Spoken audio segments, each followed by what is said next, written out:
আসসালামু আলাইকুম। আজ শেয়ার করব গ্রামীণ একটি রান্না। ছোটবেলায় যেটা দাদুর হাতে খেয়েছিলাম। খুবই মজা পাঁচমিশালি সবজি। পুকুরের বা নদীর ধরা যে চিংড়ি মাছগুলা সেগুলা দিয়ে রান্না করলে খেতে কিন্তু ভীষণ ভালো লাগে। আর এখানে আমি নিয়েছি মূলা, সিম, আলু, বেগুন এগুলা দিয়ে রান্না করব। দিয়ে দিলাম চিংড়ি মাছ, পরিমাণ মতো লবণ আর ৪ থেকে ৫ টা কাঁচামরিচ আমি আগের থেকেই এখানে ভেঙে দিয়ে দিয়েছি। এই তরকারিটা তেল ছাড়া হবে, একটু ঝাল, ঝাল খেতে কিন্তু অসাধারণ। সাথে যদি নাগামরিচ হয় আর তো কিছুই লাগে না। এভাবে একবার হলো রান্না করে খেয়ে দেখবেন তেল ছাড়া।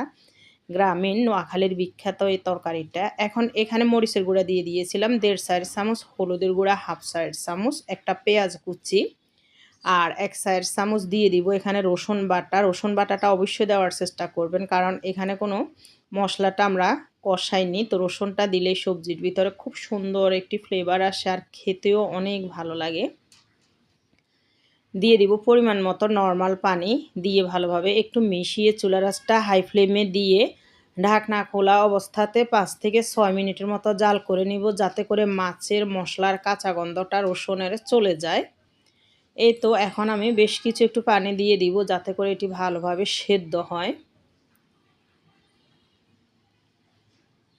ঢাকনা খোলা অবস্থাতে রান্না করে নেব ৫ থেকে ৬ মিনিটের মতো। এখন দিয়ে দিব বড় সাইজের একটি টমেটো কুচি, আর সাইডের থেকে যে মশলার গুঁড়াগুলা গিয়ে বসেছে সেগুলো আমি একটু ক্লিন করে দিব, এই যে এভাবে স্প্যাচুলা দিয়ে এগুলা তুলে ফেলে দিবেন। তেল ছাড়া তরকারিতে কিন্তু এভাবে একটু জমে।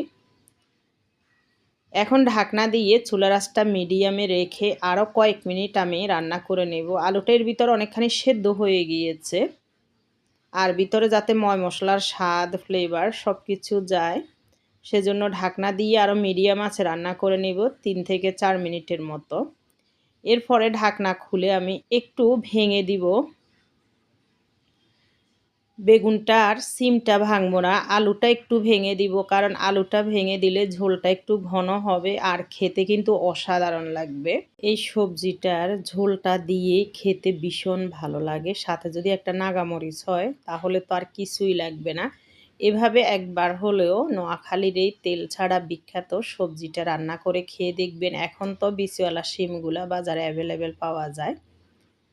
এভাবে একটু ভেঙে দিব, রসালো হবে। আর নামানোর আগে লবণটা চেক করে নেবেন। এখন কিন্তু আমি চুলাটা বন্ধ করে দিব। বন্ধ করে দিয়ে বেশ করে ধনিয়া পাতা দিয়ে দিব। সবজির তরকারিতে বা তেল ছাড়া তরকারিতে বেশি করে ধনিয়া পাতা দিলে খেতে ভালোই লাগে আর খুব সুন্দর ফ্লেভারও আসে। অনেকগুলো ধনিয়া পাতা দিয়ে দিব, দিয়ে ভালোভাবে মিশিয়ে চুলাটা বন্ধ করে ঢাকনা দিয়ে রেখে দিব বেশ কিছু সময় ধরে। তাহলে হবে কি, ধনিয়া পাতার ফ্লেভারটা সবজির ভিতরে যাবে।